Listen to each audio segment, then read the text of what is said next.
Hi Blade family, happy Tuesday. We are here with our newest episode of Missy's Mysteries.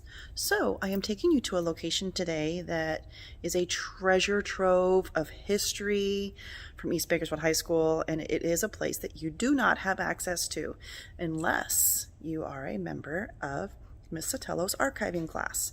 So I'm going to take you up there today and give you a little glimpse of all the goodies they have up there. It is really, really great. I love historical stuff. I've said that before.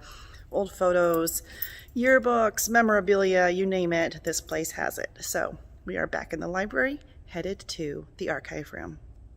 Okay, so here we are in the archiving room, and I will flip my camera so that you can see the space, and we'll go through some of the materials. So up here, this is our vast collection of yearbooks.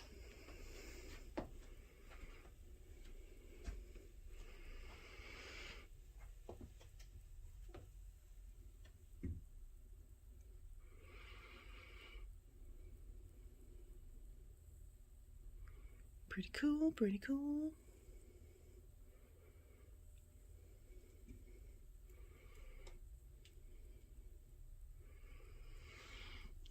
Up above, got the Bobby Blade helmet, got some of the drum major hats, caps. I'm sure there's a formal name I'm not familiar with. Here is a picture of some of our cheerleaders. That had to be back in the 80s because I was a cheerleader in the 80s, and that's a lot of what it looked like. A newspaper clipping.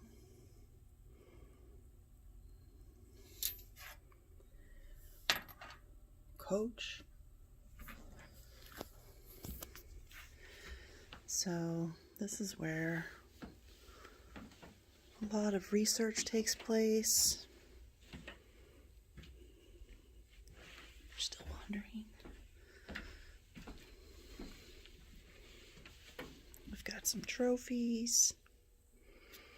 1980.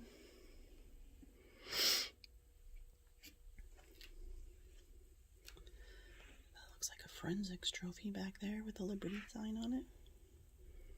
Got some CIF runner-up, 1983.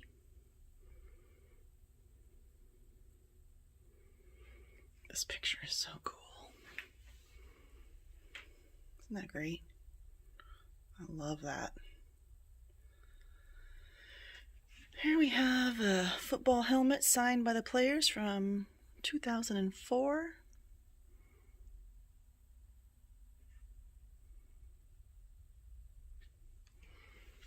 We have band uniforms. Oh, wow. These look like old Yell Leader uniform. Look at that.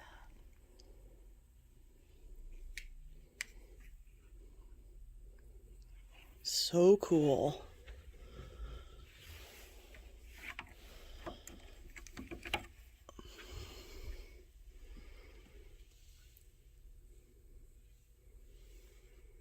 Johnny Callison, 1957 graduate. Isn't that neat? So yeah, there's all kinds of goodies back here. And you could get lost in here for hours.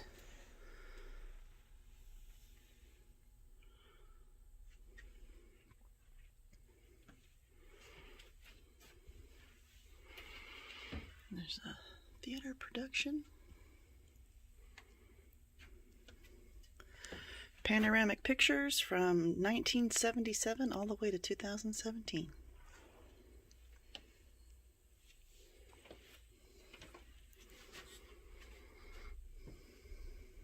A little collage of visual performing arts. There's old equipment too, which I think is really neat. So you've got old projectors and monitors. Check that out. Typewriters. You guys don't even know.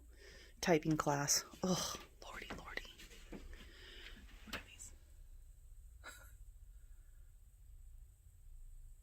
think there were a few concussions back in those days. So yeah, this is the archiving room. And like I said, there is just some really, really cool stuff.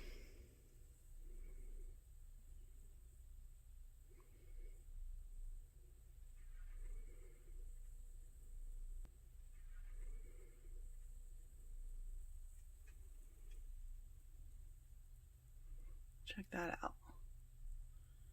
Cereal with East High Blades on it. 1998 seniors.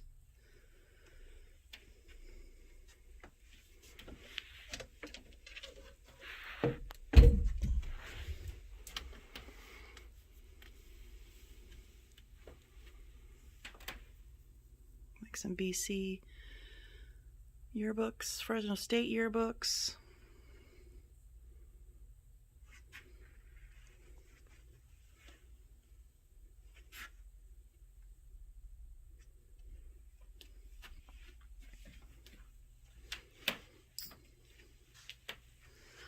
Yeah, so there you go.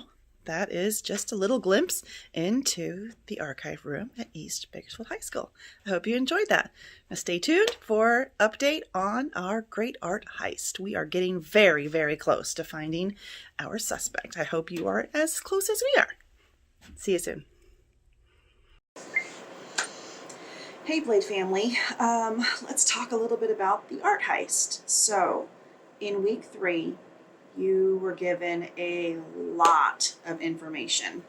You got to see the second interview for Mr. Ricard, who came very prepared to that meeting and was able to provide proof of a will where he had been made the primary beneficiary from his great aunt, and that eliminated him as a suspect because he no longer had motive. You also had an interview with Miss Fuentes, the librarian, who claims that what she was removing from the library were in fact a box of pillows that she was taking to the dry cleaner to have cleaned, and was able to produce a receipt that verified that for her. So the interesting thing about Mrs. Fuentes is that she later contacted Detective Peralta to let us know that she had omitted some information that she was privy to earlier in her interview. And what she said was that she had seen Wendy White, our #1 security guard, in the library, or she was exiting the library as Miss Fuentes was coming back to it, and said, "Oh no, I was just taking my break, and I needed the place quiet." When Miss Fuentes got back to her desk, she noticed baby powder on the floor and on the drawer to her desk where she usually kept some security codes, alarm codes that she had but actually wasn't supposed to have. So that's why she left the information out. She had found those codes, had taken them. She doesn't know why, curiosity. She goes, it surprised her that she had taken it, but that now she thinks that possibly Wendy had taken those codes from her desk. One, because she was seen leaving the library as Miss Fuentes was coming in, and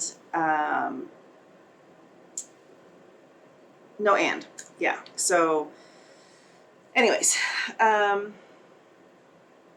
we also got a partial match on the fingerprints, but with only 3 markers, and that's not really enough for a conclusive determination of who they belong to. So sadly, those were not very helpful to us in this investigation. We also were introduced to Danielle Botello, the secretary for my office, the dean's office, and you learned that Danielle has a little gambling problem and has been written up for it because she was caught gambling on a school computer. So in our evidence file, you'll see that reprimand. So we'll learn a little bit more information. There will be another interview with Miss Botello, and also an interview with Wendy. So stay tuned this week, and let's see if from our 3 suspects that are left, if you can tell us who it is by the end of this week. So have a wonderful spring break, and as soon as we return, we will hopefully be able to reveal to you who our art thief is. Have a great week. Have a safe Easter break, and come back to us healthy. See you later.